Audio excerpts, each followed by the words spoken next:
ये क्या मामा श्री, तुला व्यापारियों के हाथ में शोभा देती है, राजनीतिज्ञों के नहीं।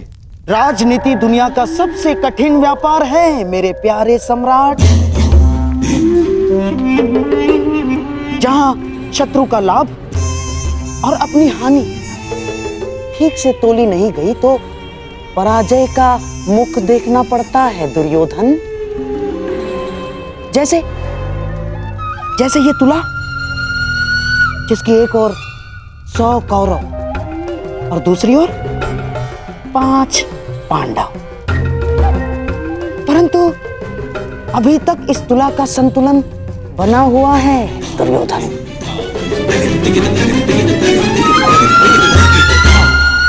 और ये है दिग्विजय, और दिग्विजय के पश्चात शक्ति का संतुलन हमारे पक्ष में होगा।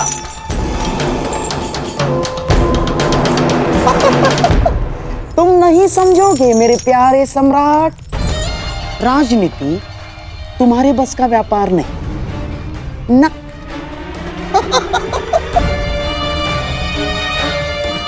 अर्थात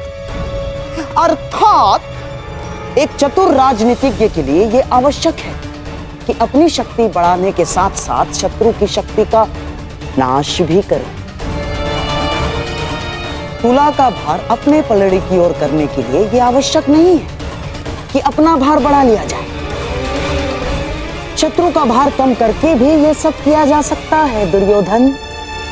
मामा श्री, आपकी ये बातें मेरी समझ के तो बाहर है। परंतु भविष्य मेरे दृष्टि के भीतर है दुर्योधन। तुम और मैं, हम दोनों कर्ण के साथ दिग्विजय पर चलेंगे। क्यों मामा श्री, आपको कर्ण की शक्ति पर विश्वास नहीं है? कुछ विजय शक्ति से नहीं, नीति से की जाती है। कर्ण तुम्हारी शक्ति बढ़ाने के लिए दिग्विजय करेगा और हम पांडवों की शक्ति कम करने के लिए संधि करेंगे। और पांडवों की सबसे बड़ी शक्ति है वासुदेव कृष्ण, और हमारा लक्ष्य है या तो वासुदेव कृष्ण हमारे पलड़े में आ जाए या तो पांडवों के पलड़े से हट जाए।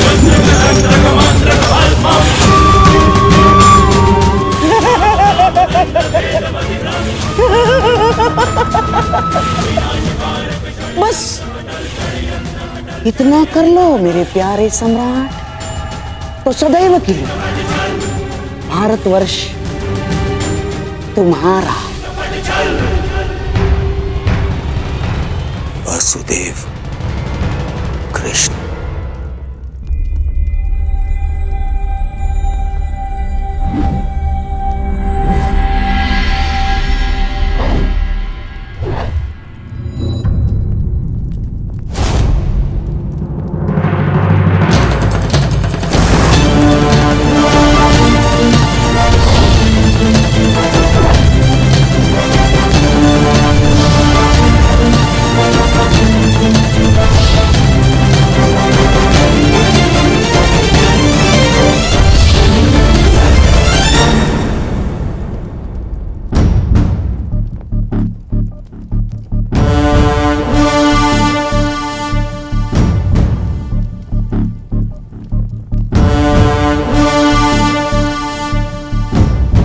फिर से मेरे समीप आने से चूक गए कान्हा। चूंकि आपकी दृष्टि है ही इतनी तीक्ष्ण दाऊ।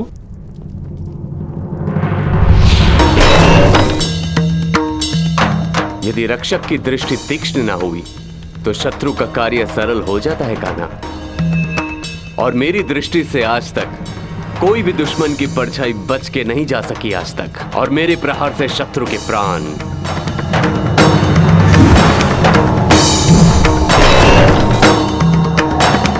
और यदि कोई ऐसा वीर आया जिसे आक्रमण करने से ना रोक सके तो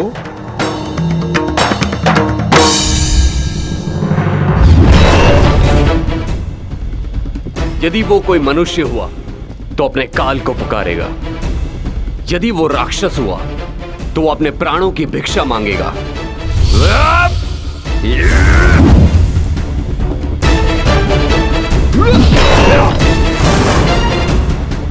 और यदि वो देवता हुआ तो वो पछताएगा कि उसने अमृत पान क्यों किया। और यदि आक्रमण करने वाला देव दानव मनुष्यों से अधिक शक्तिशाली हुआ तो द्वारिका की रक्षा कैसे होगी दाऊ? तुम्हारे और मेरे रहते हुए भला द्वारका की ओर कौन खड़ा रह सकता है?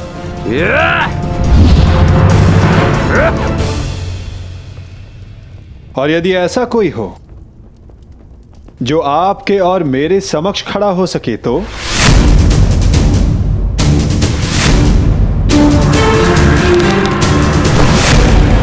क्योंकि जिसका सामना हमसे होने वाला है दाऊ, वो स्वयं में एक पहेली है।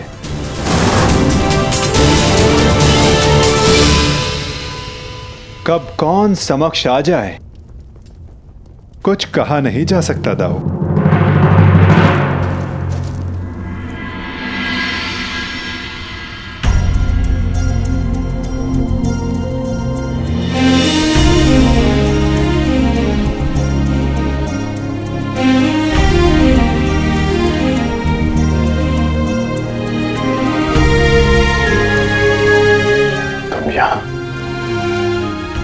हाँ, सुना है तुम दिग्विजय पर जा रहे हो, इसीलिए तुम्हें शुभकामना देने चली आई। तुम्हारा मुख बता रहा है कि तुम शुभकामना देने नहीं, किसी प्रश्न का उत्तर लेने आई हो। प्रश्न तुम जानते हो कर्ण।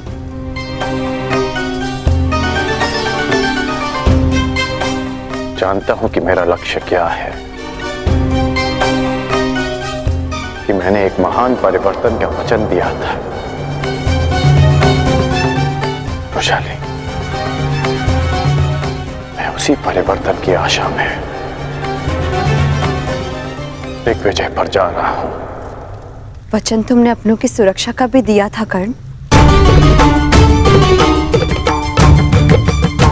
हाँ वैशाली, क्या कोई असुरक्षित है?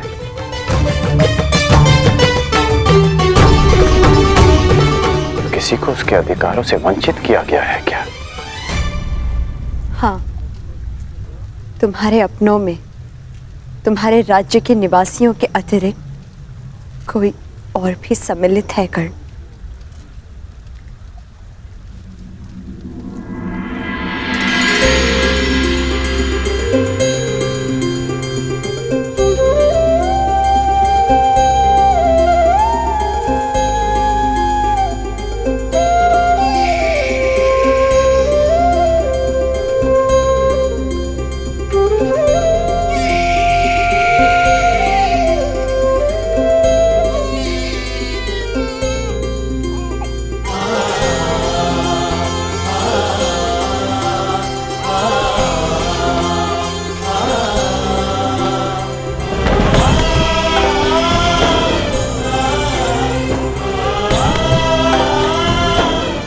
आपका पुत्र अंगराज।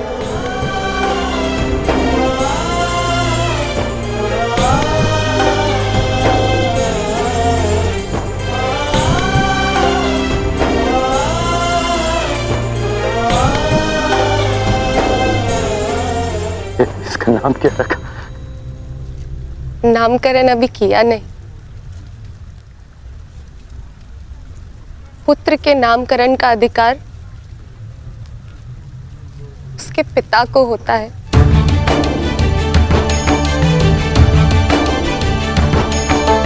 मेरा मानना है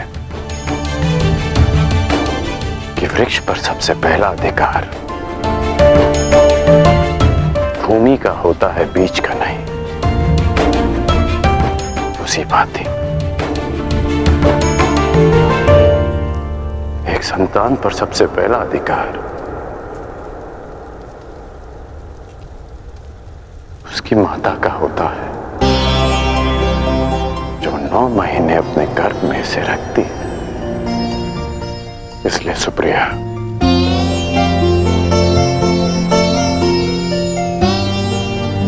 इसका नामकरण तुम करोगी। ऋषिकेतु।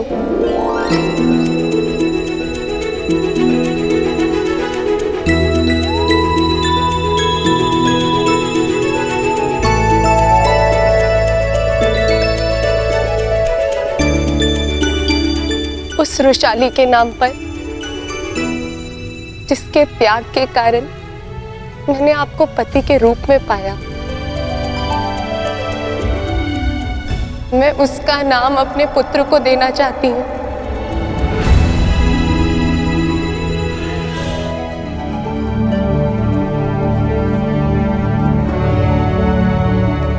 अद्भुत।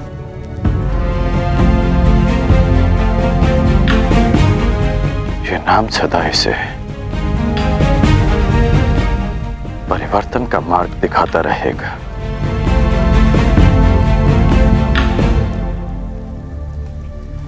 सुप्रिया, मैं नहीं जानता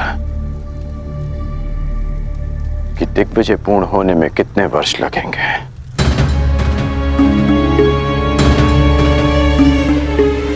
कदाचित हमारा पुत्र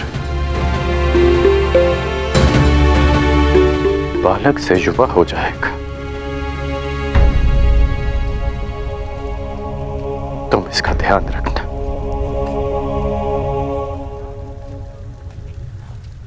इसे कर्ण मत मनने देना।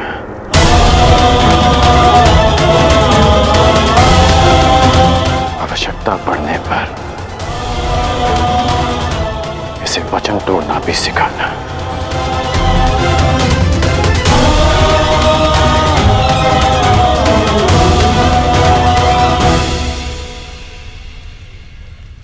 परंतु युवराज के लिए आप दिग्विजय पर क्यों जा रहे हैं? मैं युवराज के लिए नहीं,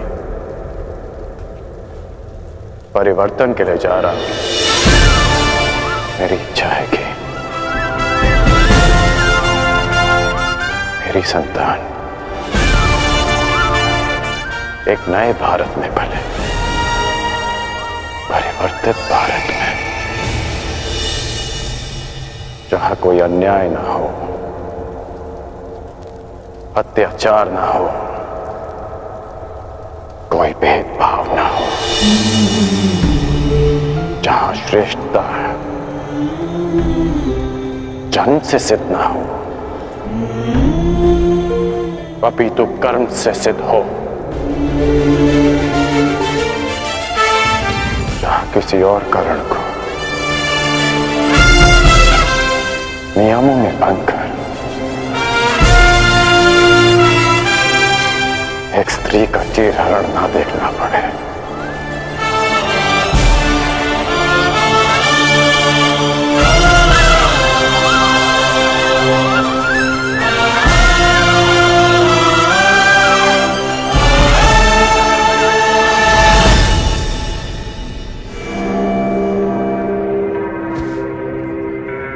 कुछ शेष तो नहीं रह गया? जी नहीं। मेरी पान सुपारी जी। और मिष्ठान? जी, आपके अंगवस्त्र भी। जाओ। अमश्री, इतनी सारी सामग्री? युद्ध पर जा रहे हो सम्राट, वन विहार पर नहीं। और ये सारी वस्तुएं महत्वपूर्ण हैं। हर एक वस्तु काम की है। जैसे पान इसलिए कि रात्रि तुम जग सको।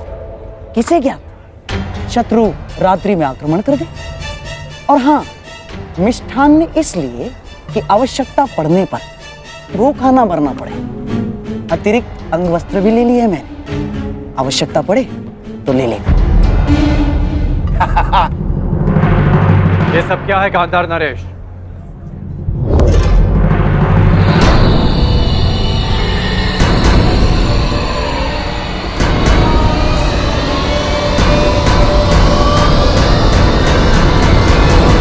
ये कैसा प्रबंध है? ये ऐसा प्रबंध अंगराज कि मैं और मेरा सम्राट दुर्योधन तुम्हारे साथ इस दिग्विजय यात्रा पर चलेंगे।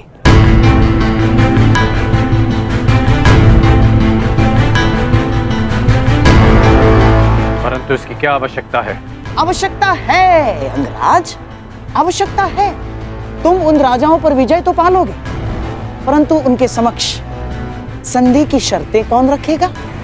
मैं। और हस्तिनापुर के प्रतिनिधित्व के रूप में मेरे दुर्योधन के समक्ष वो समर्पण करेंगे। मामाश्री,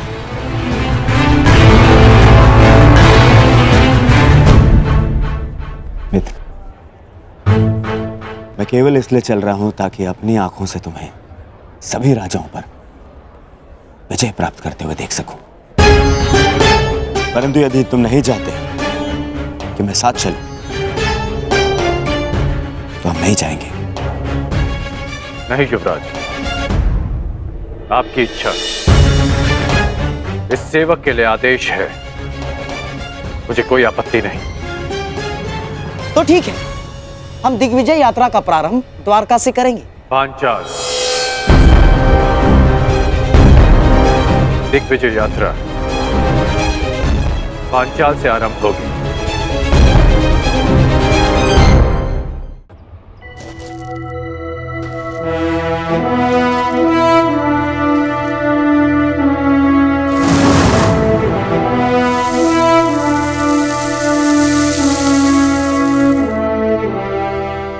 अब भी एक महत्वपूर्ण अस्त्र पाना शेष है पार्थ, पशुपतास्त्र।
इतनी शीघ्रता नहीं।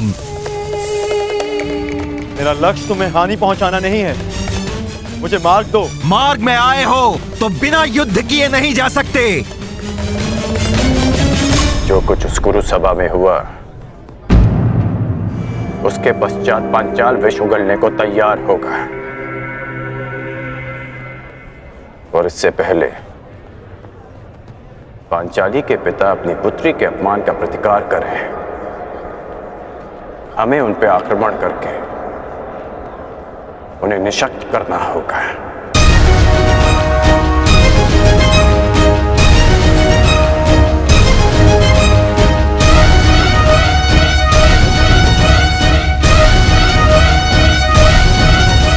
मामाश्री, शत्रु का पलड़ा अभी हल्का हो या बाद में, हमारा पलड़ा सदैव भारी रहेगा, क्योंकि हमारे पास कर्ण है।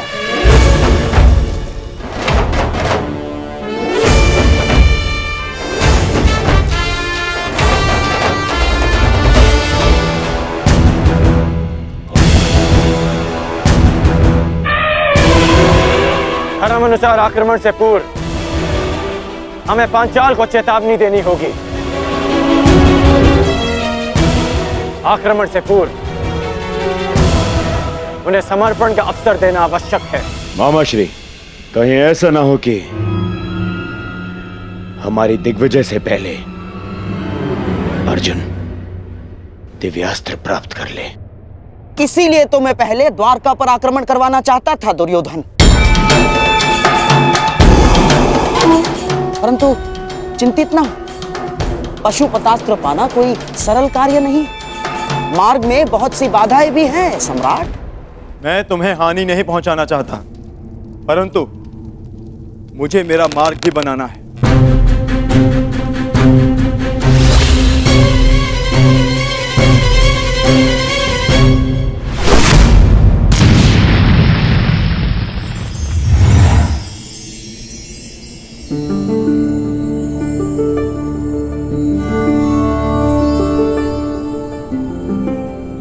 मैंने आज तक तुम जैसा मनुष्य नहीं देखा, इतना हठी परंतु इतना चैतन्य। तुम्हें मार्ग देकर मुझे आनंद की प्राप्ति होगी।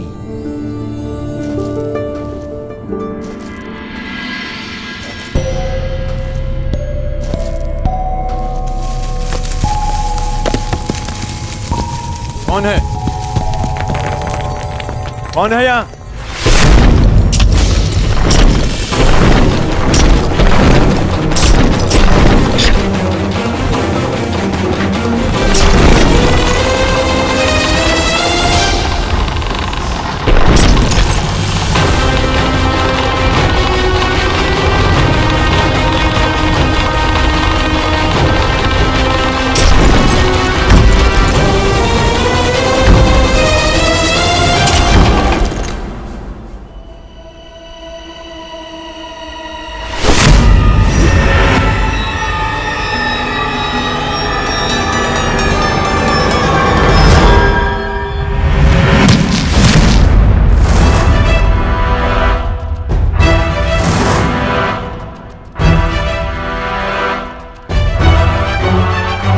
ये तो महागुरु परशुराम के शिष्य का संदेश है,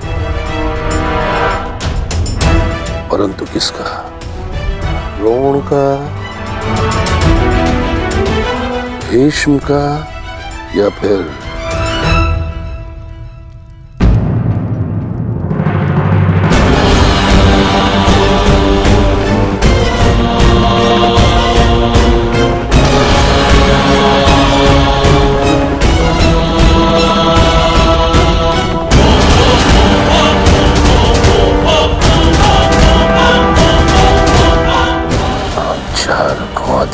स्वीकार नहीं है। वो दुर्योधन भूल गया कि युद्ध में उसका और उसकी सेना का क्या परिणाम हुआ था। अपने गुरु द्रोणाचार्य के लिए गुरु दक्षिणा लेने आया था वो, परंतु हमने स्वयं उसे उसके प्राणों की दक्षिणा दी। जिस हस्तिनापुर में हमारी पुत्री का अपमान हुआ, उस हस्तिनापुर से संधि कदापि नहीं। अपनी पुत्री के अपमान का प्रतिशोध हम लेंगे।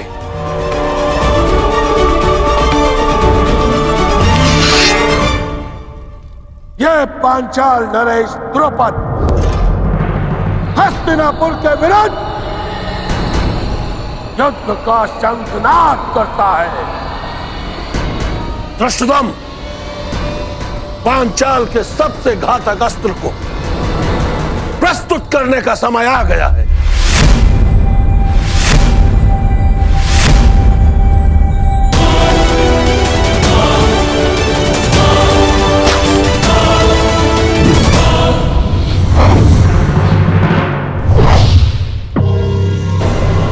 मुझे लगता है कि अपने दामाद पांडवों का परिणाम देखकर पांचाल नरेश संधि कर ही लेंगे।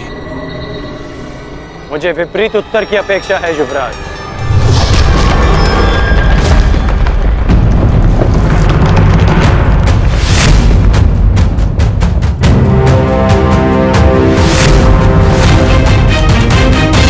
पांचाल नरेश का उत्तर आ गया युवराज।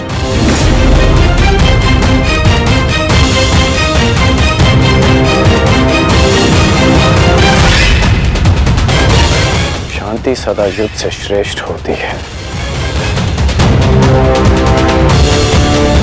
हमने शांति का प्रयास किया जो निष्फल रहा। अब शांति का अपमान करने का फल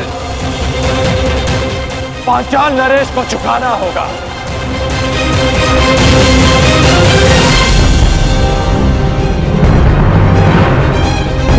अब जब युद्ध निश्चित है अंगराज, तो सावधान रहना। कदाचित आपने पांचाल के मायावी योद्धा के विषय में नहीं सुना है। मायावी योद्धा? हाँ अंगराज, मायावी योद्धा, द्रुपद की सबसे बड़ी शक्ति।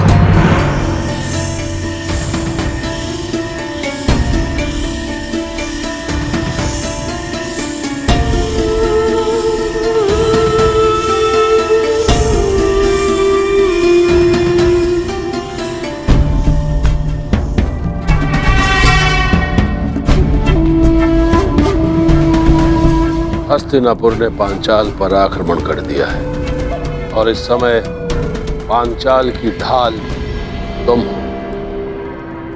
तुम्हें इस युद्ध में भाग लेना ही होगा।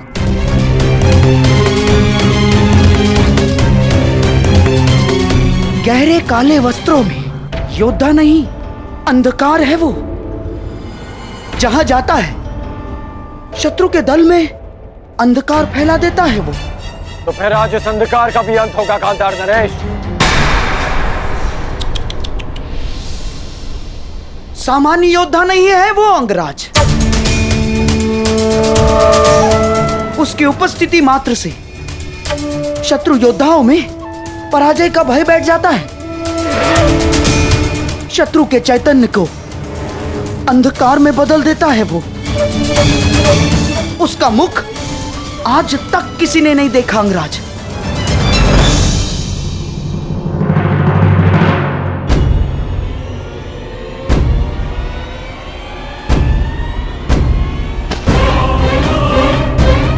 यही अवसर है पांचाल की रक्षा करने का और अपना प्रतिशोध लेने का, जिसकी कई जन्मों से प्रतीक्षा थी तुम्हें। यदि इस युद्ध में हस्तिनापुर पराजित हुआ तो वो आएगा, वो अवश्य आएगा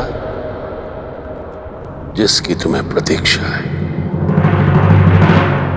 उसके सामने आते ही शत्रु के मुख से साहस उतर जाता है और भय का अंधकार छा जाता है अंगराज।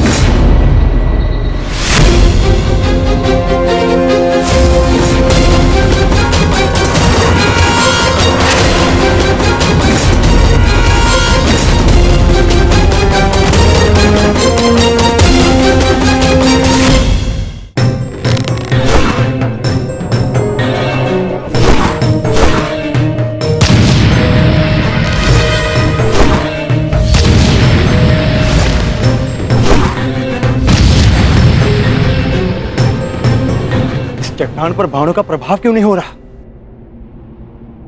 अवश्य ये कोई माया जाल है।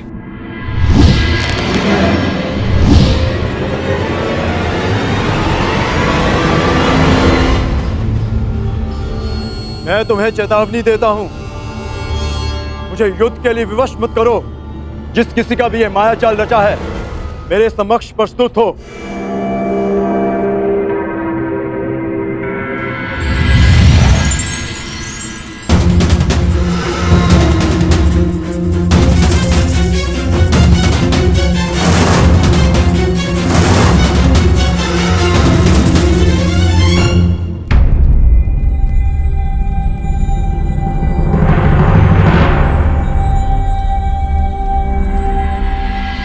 हस्तिनापुर ने पंचाल पर आक्रमण कर ही दिया। यदि हस्तिनापुर की सेना आई है तो वो भी जरूर आएगा, वो जिसकी मुझे वर्षों से प्रतीक्षा है। आप युद्ध कीजिए। हस्तिनापुर को अंधकार के गर्त में पहुंचाने के लिए आपका योद्धा उचित समय पर प्रस्तुत हो जाएगा।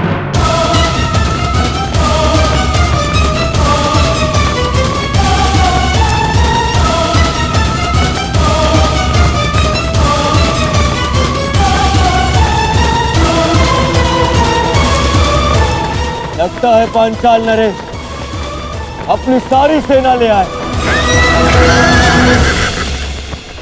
तो आज पांचाल की सारी सेना का नाश होगा।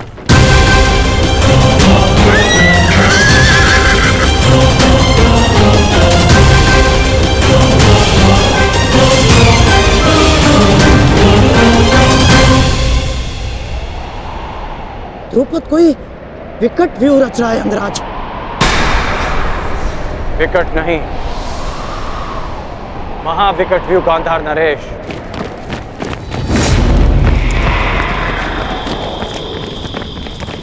ठीक से देखिए।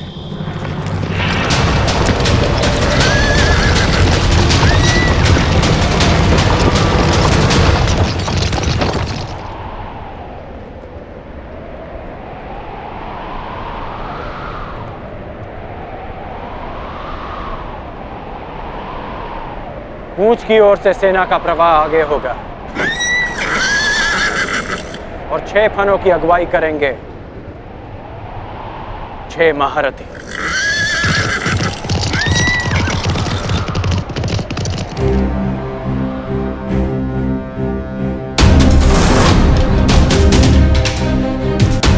ये शेषनाग व्यू रच रहे हैं।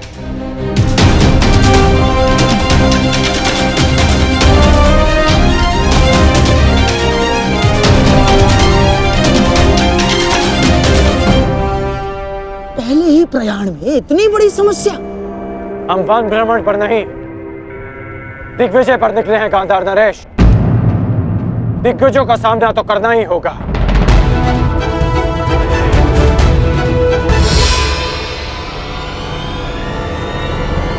व्यू रचना।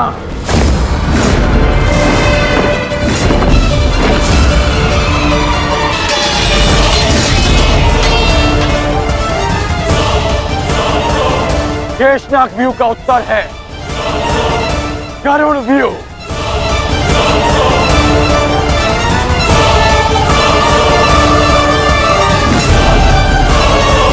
जिस प्रकार नागों का दमन गरुड़ करते हैं, उसी प्रकार हमारा व्यू पांचाल की सेना को छिन्न भिन्न कर देगा। अद्भुत मित्र, अद्भुत। पांचाल नरेश, ये हस्तिनापुर की ओर से अंतिम चेतावनी है। अंतिम अवसर है आपके पास। युवराज दुर्योधन से संधि कर लीजिए। वही दुर्योधन ना जो पिछले युद्ध में हमारे हाथों बंदी बना था। वो दुर्योधन मित्रता के योग्य नहीं है। जिन कौरवों के हाथ हमारी पुत्री यज्ञासिनी के आंचल तक पहुंचे हैं, उन हाथों से संधि नहीं, अपितु उन हाथों का नाश होना चाहिए। अब मेरी भी अंतिम चेतावनी सुन लो अंगराज। तुम्हारा भला इसी में है कि लौट जाओ, अन्यथा जिस प्रकार चक्की में चने के साथ धुन भी पीसी जाती है, उसी प्रकार इस दुर्योधन के साथ तुम्हारा भी नाश होगा।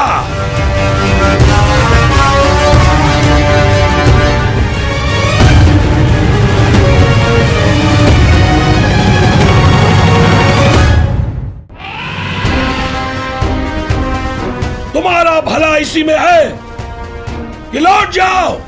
सबसे श्रेष्ठ युद्ध वो है जो कभी ना हो। जो शांति से प्राप्त हो सकता है वो युद्ध से नहीं। क्षमा करना नटवर, कुछ मनुष्य युद्ध से पूर्व शांति का महत्व नहीं समझते। आक्रमण! आक्रमण!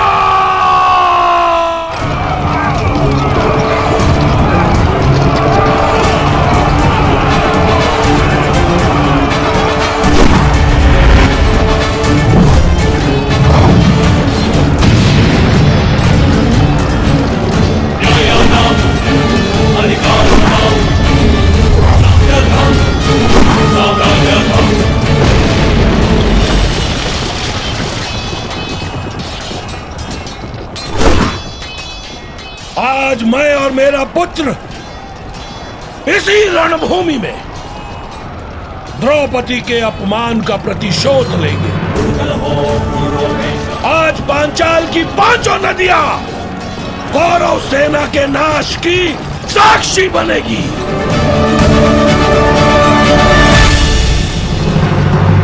आप कौन है देवी? मालिनी, यक्षिणी हूं मैं। क्या चाहिए आपको?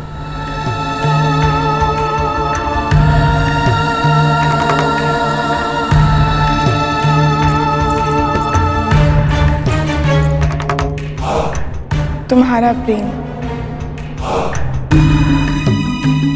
जब से तुम्हें देखा है तुम्हारी ओर मोहित हो गई हूँ। अर्जुन, तुम जैसा ही एक वीर पुत्र चाहिए, मुझे स्वीकार करो। क्षमा चाहता हूँ, मैंने ब्रह्मचर्य व्रत लिया है। व्रत और संकल्प दोनों ही तोड़ने के लिए बने हैं। विश्वामित्र ने भी मेनका के लिए अपनी तपस्या तोड़ दी थी, तुम भी तोड़ दो मेरे लिए। नहीं देवी, जब तक मैं पशुपत अस्त्र प्राप्त नहीं कर लेता, मैं अपनी प्रतिज्ञा से बंधा हूं। और जब तक तुम मेरी कामना नहीं पूरी कर देते, तब तक तुम इसी गुहा में बंद रहोगे। मुझे प्रहार के लिए विवश मत कीजिए।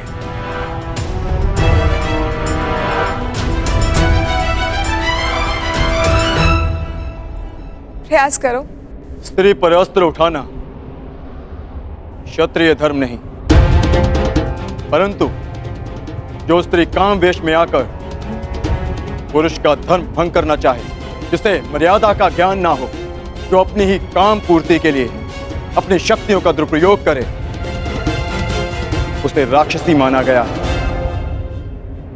और एक राक्षसी पर अस्त्र उठाना क्षत्रिय धर्म है। सावधान!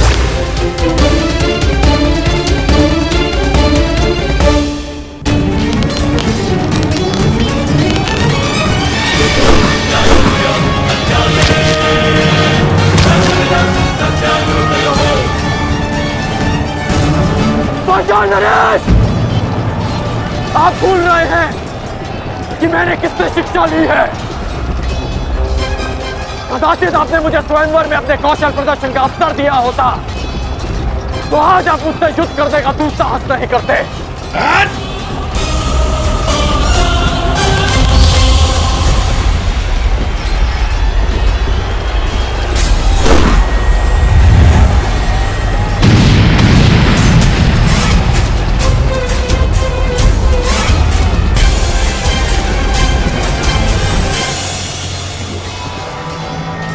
सुनीर में और बाण शेष हैं या समाप्त हो गए पांचाल नरेश?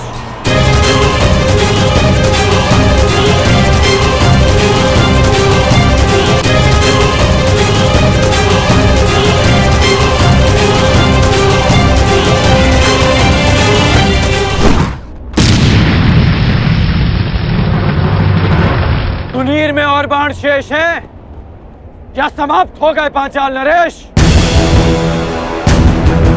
सम्राट, एक बात तो माननी पड़ेगी, तुम्हारे इस मित्र कर्ण का कोई तोड़ नहीं ना। कर्ण का कोई सामना कर सकता है तो वो केवल अर्जुन है, परंतु पता नहीं पशुपतास्त्र की यात्रा में अब वो किस मोड़ पर होगा।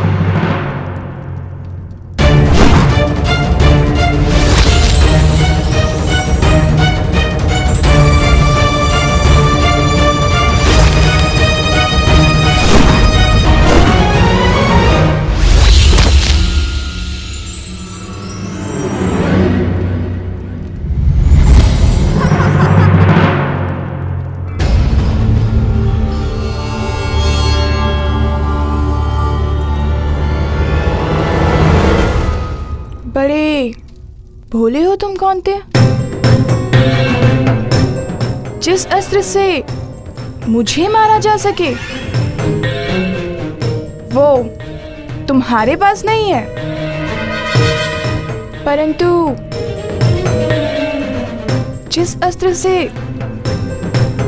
तुम्हें बांधा जा सके वो अस्त्र मेरे पास है।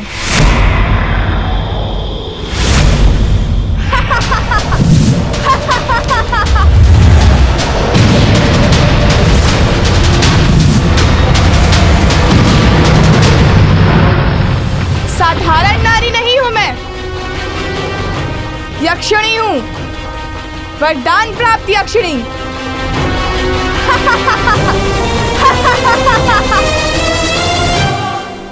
इस गण के सामने हमारा हर प्रहार असफल है पिताश्री। समय आ गया है पांचाल के सबसे घातक अस्त्र को प्रस्तुत करने का।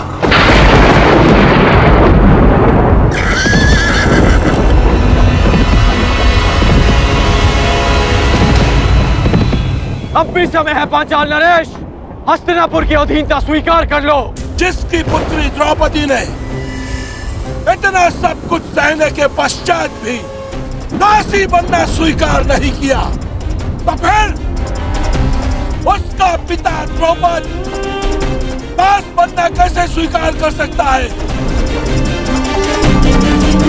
पांचाल नरेश द्रौपद का सर कट सकता है परंतु झुक नहीं सकता।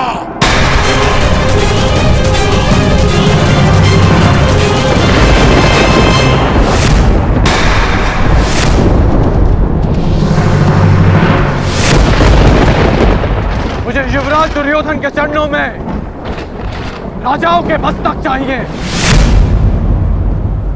झुके हुए मिले तो उत्तम, अन्यथा कटे ही सही।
कैसा अंधकार है, कैसी माया है ये।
क्या हुआ अंगराज?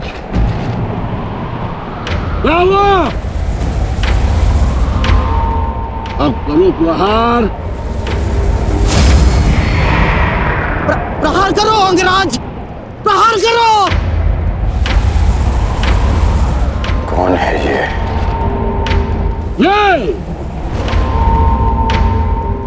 ये द्रुपद का वार पांचाल का महान है। चलो युद्ध करो। बच सकते हो तो बचो।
स्त्री है।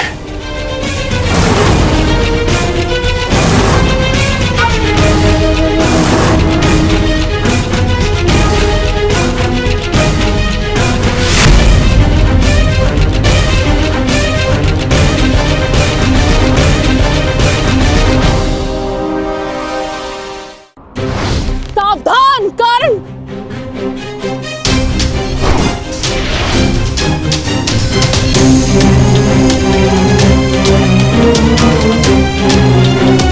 क्या हुआ अंगराज? भयभीत हो? युद्ध करो। एक स्त्री पर अस्त्र उठाना किसी भी योद्धा के धर्म के विरुद्ध है।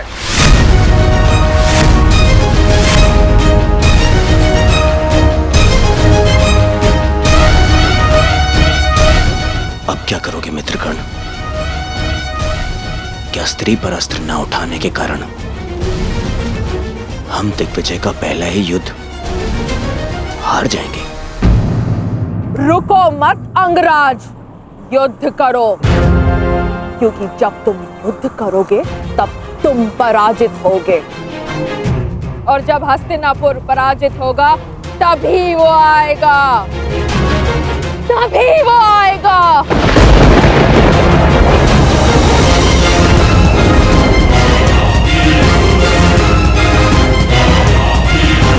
किसके आने की बात कर रहे हैं? तुम सबको बंदी बनना होगा, तभी वो आएगा, तभी मेरे जन्मों का प्रतिशोध पूर्ण होगा। मामा जी, ये किसकी बात कर रही है? किसे लाना चाहती है वो यहाँ पे? मेरा प्रतिशोध पूर्ण करने के लिए उसे आना ही होगा।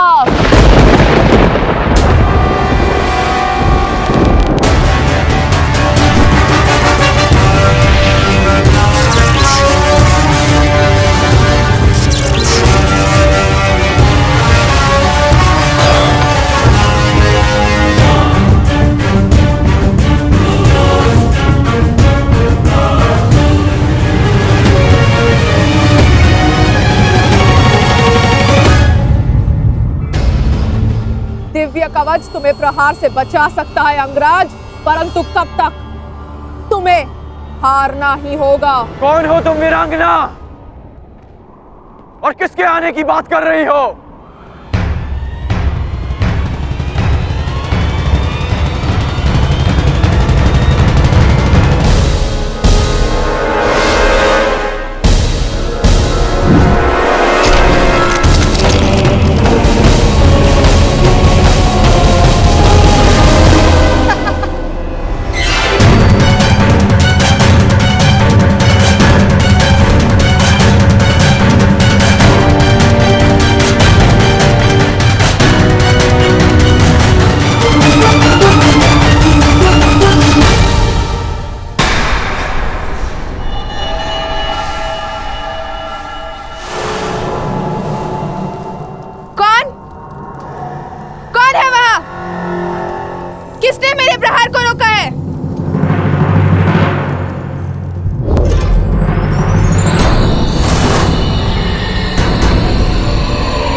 आपसे तो मेरा कोई बैर नहीं।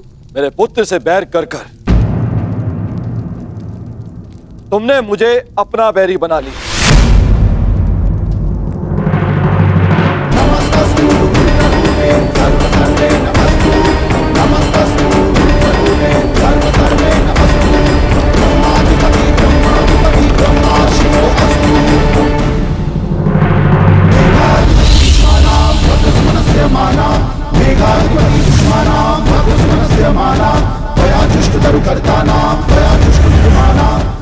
आप ऐसा नहीं कर सकते।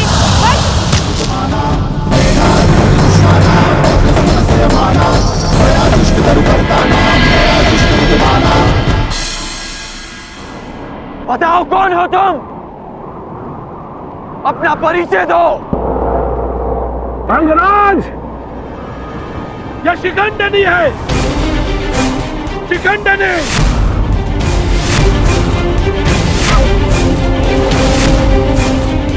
मेरी पुत्री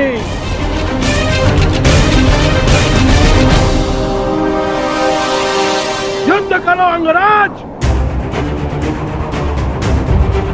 क्योंकि पांचाल में वीरों का परिचय उसके युद्ध कौशल से होता है, उसके पुरुष या स्त्री होने से नहीं।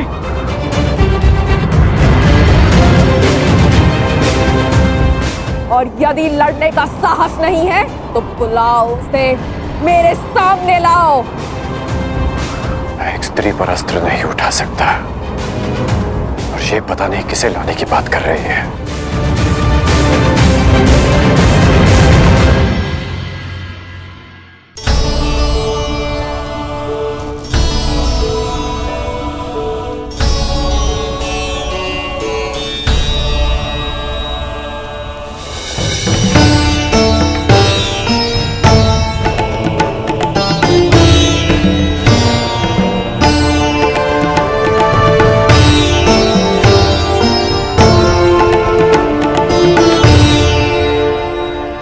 परिश्रम का समय है पुत्र अर्जुन।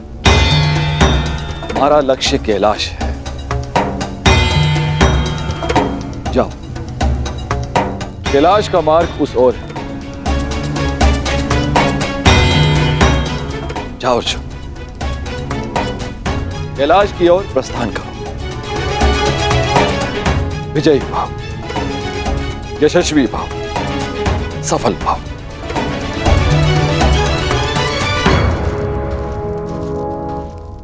अपने पुत्र के मार्ग से मैंने बाधा हटा दी, अब अपने पुत्र के शत्रु के मार्ग में बाधा उत्पन्न करना ही मेरा लक्ष्य होगा। सावधान कर, देवराज इंद्र अपना प्रतिशोध लेकर रहेगा। कर्ण, प्रहार करो। यदि तुमने प्रहार नहीं किया तो मैं प्रहार करूंगा। नहीं युवराज, नहीं।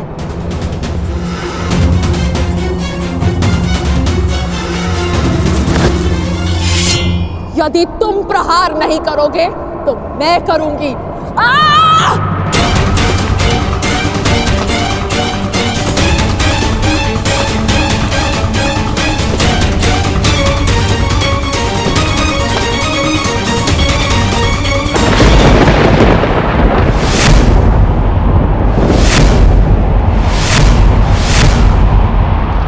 गया वो, आज मेरे जन्मों का प्रतिशोध पूर्ण होगा।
भीष्म, जन्मों से जिस प्रतिशोध की अग्नि में मैं जल रही थी उसे पूर्ण करने के लिए तुम्हें आना ही पड़ा। स्मरण है या भूल गए? मेरा अपमान, मेरे अस्तित्व का नाश। स्मरण है वो अपमानित अम्बा जिसे न प्रेम मिला न पति। स्मरण है वो अबला अम्बा जिसके स्वयंवर से एक टूटी हुई वस्तु के भांति उठाकर तुम ले आए। स्मरण है वो अम्बा जो अपने अपमान के प्रतिशोध के लिए हर वीर के पास गई, हर योद्धा के पास भटकी। स्मरण है वो अम्बा जिसने तुम्हारी नाश की प्रतिज्ञा लेकर अपने आप को अग्नि को समर्पित कर दिया।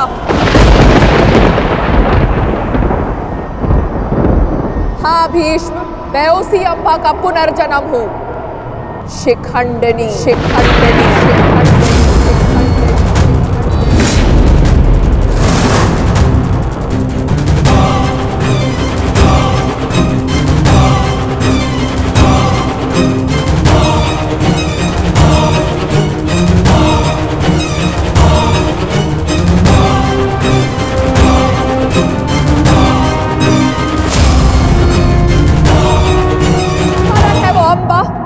तुम्हारी नाश की प्रतिज्ञा लेकर अपने आप को अग्नि को समर्पित कर दिया।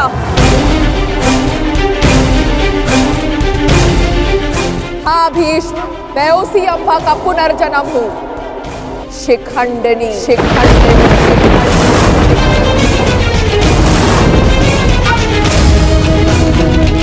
जो तुम्हारा काल बन के जन्मी है, आज उस अम्बा का प्रतिशोध पूर्ण होगा। आज मैं तुम्हें मृत्यु दूंगी।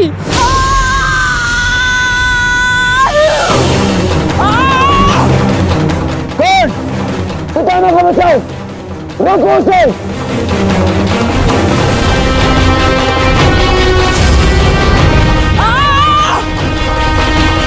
अंगराज, तुम कुछ करते क्यों नहीं हो?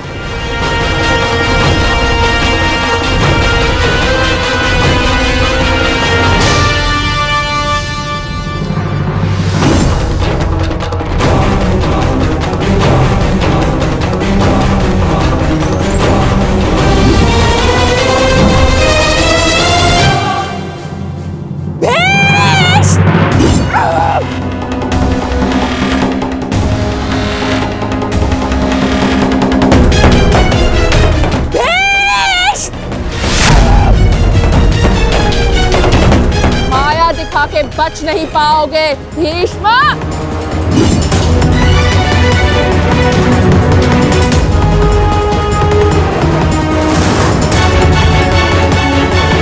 कब माया अस्त्र ये प्रतिद्वंद्वी के सबसे बड़े शत्रु का भय उसके समक्ष उत्पन्न कर देता है।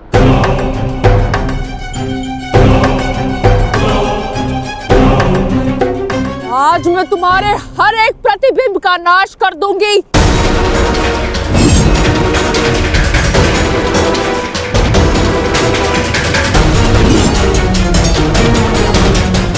ओह, तो वो कथा सत्य थी जो अम्बा गंगा पुत्र के संहार के लिए पुनर्जन्म लेगी।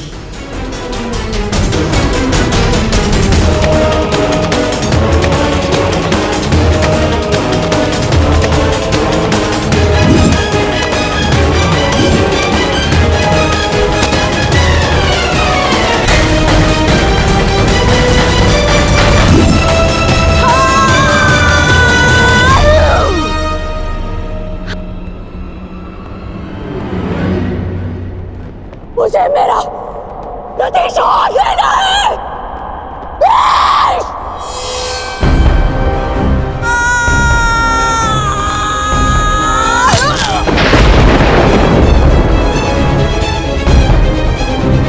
अब समय आ गया है, शिखंडिनी को नागपाश के बंधन का अनुभव करा दिया जाए।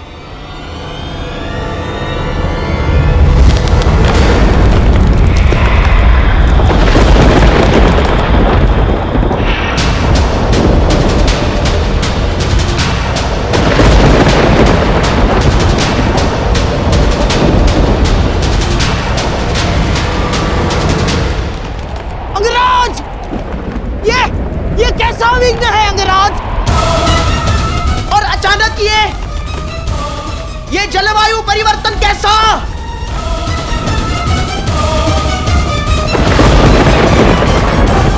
और वो भी केवल हमारी सेना पर। अंगराज,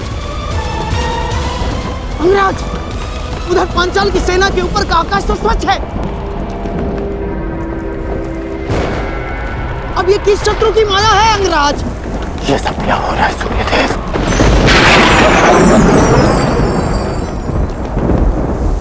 ये सूर्यदेव नहीं मूर्खगण, ये मैं, तुम्हारा परम शत्रु देवराजेंद्र।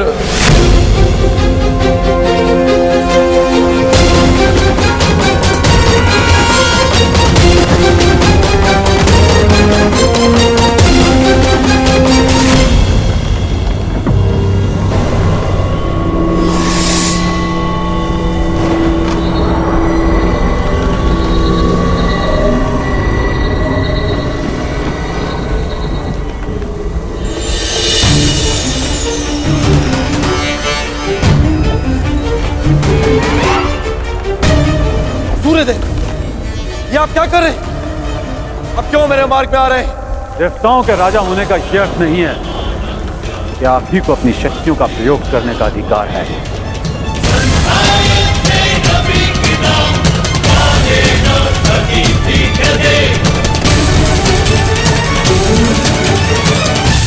परंतु सूर्यदेव, आप क्यों मेरे मार्ग में आ रहे हैं? प्रश्न मेरा भी यही है। हस्तिनापुर की सेना पर आप अपना क्रोध क्यों जता रहे हैं? सूर्यदेव, मैं तो केवल अपने पुत्र के मार्ग में आई अड़चन को हटा रहा, और मैं भी अपने पुत्र की सहायता करने का प्रयत्न कर रहा हूं। आपका पुत्र? ये सूत पुत्र नहीं, सूर्य पुत्र कर्ण। माना आप देवताओं के राजा हैं, परंतु आप भी त्रिदेव द्वारा ही संचालित होते हैं। यदि आप अपने अधिकारों और शक्तियों का दुरुपयोग करेंगे तो मुझे भी अपनी शक्तियों का प्रयोग करने का अधिकार है।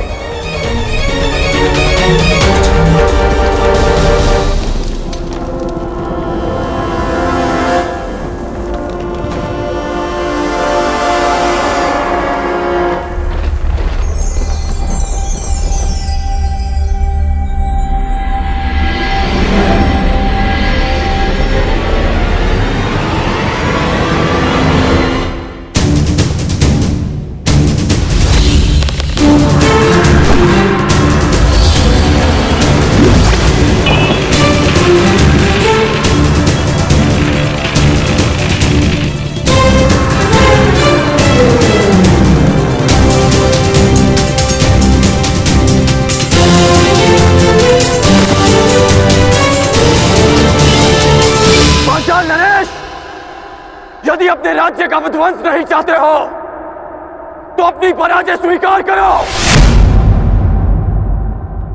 और अपना मुकुट युवराज दुर्योधन के चरणों में रख दो।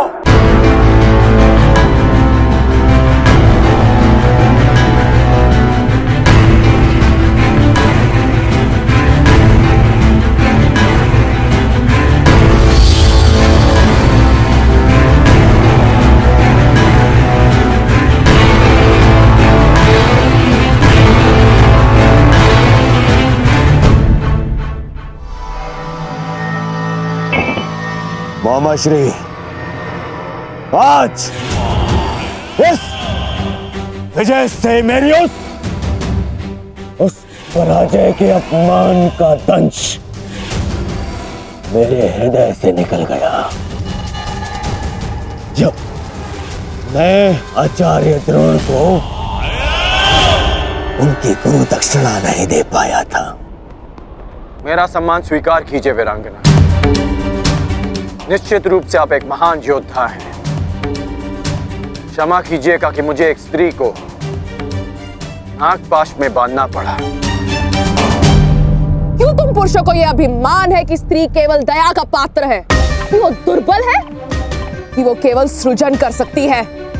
एक स्त्री अगर चाहे तो संहार भी कर सकती है। शताब्दियों से यही तो चला आ रहा है, सम्मान की आड़ में स्त्री का अपमान। यदि आज तुमने ब्रह्मास्त्र का प्रयोग नहीं किया होता तो भीष्म को आना पड़ता, मेरा प्रतिशोध पूर्ण होता। परंतु एक दिन ऐसा आएगा अंगराज जब भीष्म मेरे सामने खड़ा होगा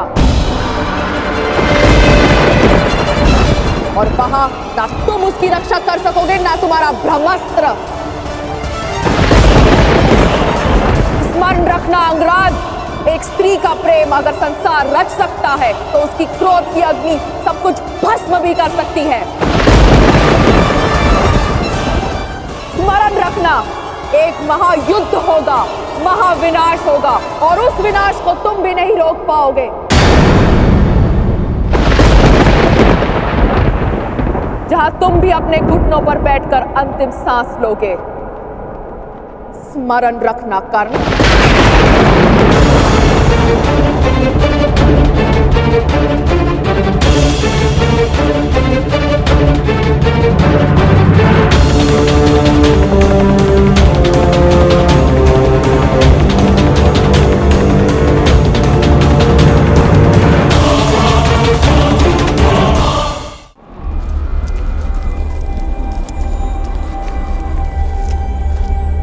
बड़ा भयंकर युद्ध था अंगराज। महादेव की कृपा से समाप्त हुआ और हमारी विजय हुई।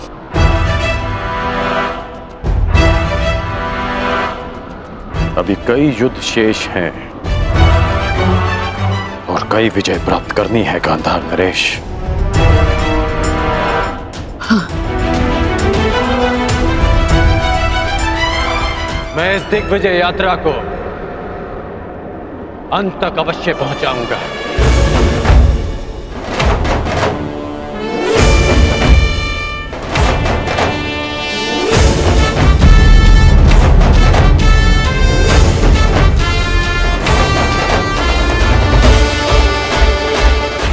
आखिर कब इस कर्ण का विजय रथ रुकेगा?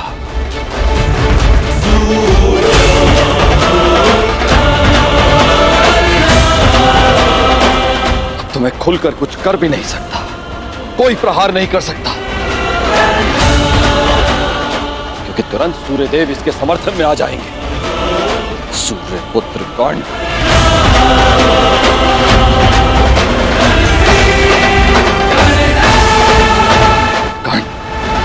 पांचाल पर विजय कर मगध की ओर बढ़ता जा रहा है। और वहां मेरा पुत्र अर्जुन, वो तपस्या करके भी महादेव को प्रसन्न नहीं कर पा रहा। ओम नमः शिवाय।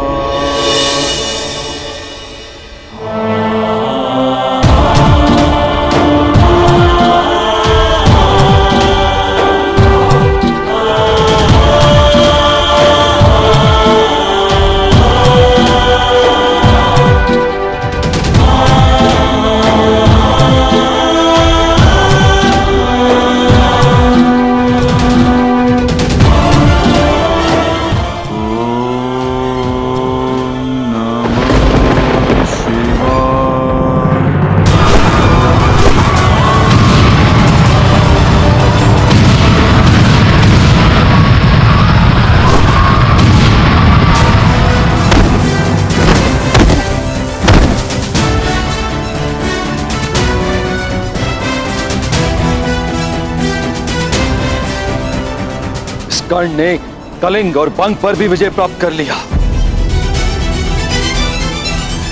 अधिक से अधिक शक्तिशाली होता जा रहा है।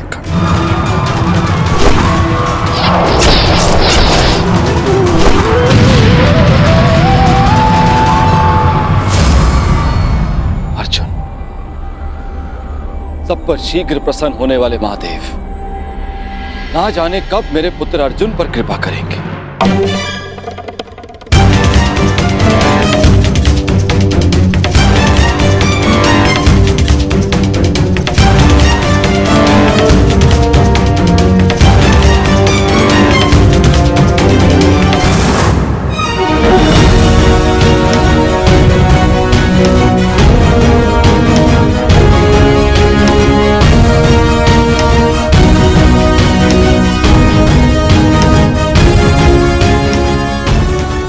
वनवास के 10 वर्ष पूर्ण हो चुके। ये कर्ण अब तक अपराजित है, दिग्विजयी बनने की सीमा पर खड़ा है। क्या करूं मैं और कैसे अपने पुत्र अर्जुन को इस कर्ण से अधिक शक्तिशाली बनाऊं? कैसे?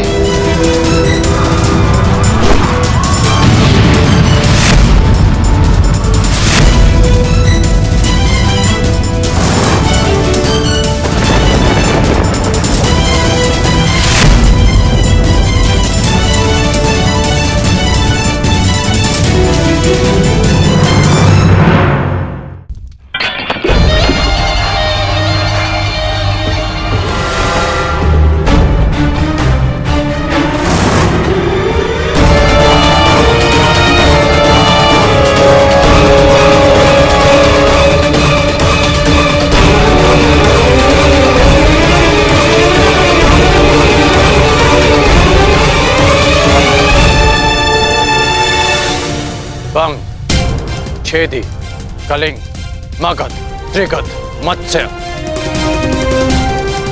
इन सब पर या तो विजय मिली है या इनसे संधि हुई है। युवराज, आपके चरणों में भारत के सारे राजाओं के मुकुट प्रस्तुत हैं। कुछ ने स्वेच्छा से दिए हैं और कुछ के शीश काट कर लाए गए हैं। असत्य भाषण तुम जैसे वीर पुरुष को शोभा नहीं देता अंगराज। अभी तक दिग्विजय संपन्न नहीं हुई है, क्योंकि इन मुकुटों में एक मुकुट तो है ही नहीं। उग्रसेन का मुकुट अंगराज। द्वारका अंगराज, द्वारका। अभी तक तुम्हारा द्वारका पर विजय पाना शेष है अंगराज, और द्वारका पर विजय पाए बिना मेरे सम्राट दुर्योधन की दिग्विजय अधूरी होगी अंगराज।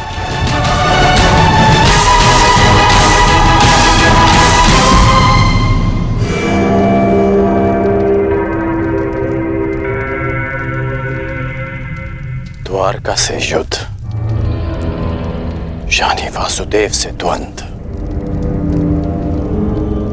क्या आप नरसंहार का प्रण लेकर हस्तिनापुर से निकले थे गांधार नरेश? रक्त की नदियां बह जाएंगी, परंतु वासुदेव और श्री बलराम को हराना असंभव है। लोग इन्हें यूं ही अवतार नहीं कहते। अवतार की कथा पे वो विश्वास करते हैं जो कृष्ण से भयभीत हो।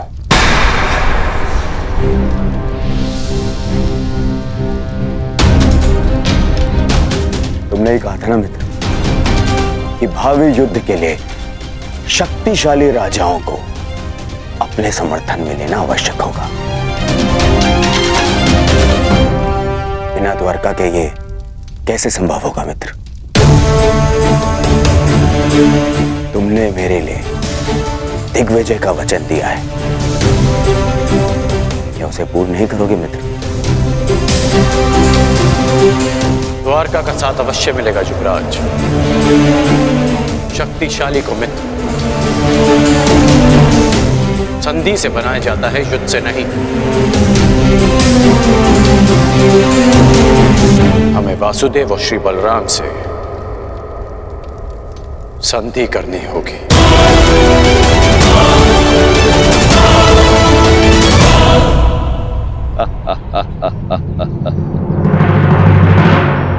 द्वारका से संधि? द्वारका से तुम्हारी संधि नहीं होने दूंगा कर्ण। तुम्हारे विनाश का जो अवसर मैं खोज रहा था वो तुमने स्वयं मुझे दे दिया है। अब देखना बलराम कैसे तुम्हारा विनाश करेंगे। ना ही ये सूर्यदेव बलराम के आगे कुछ कर पाएंगे और ना ही गोवर्धन उठाकर मुझे नीचा दिखाने वाला वो वासुदेव कृष्ण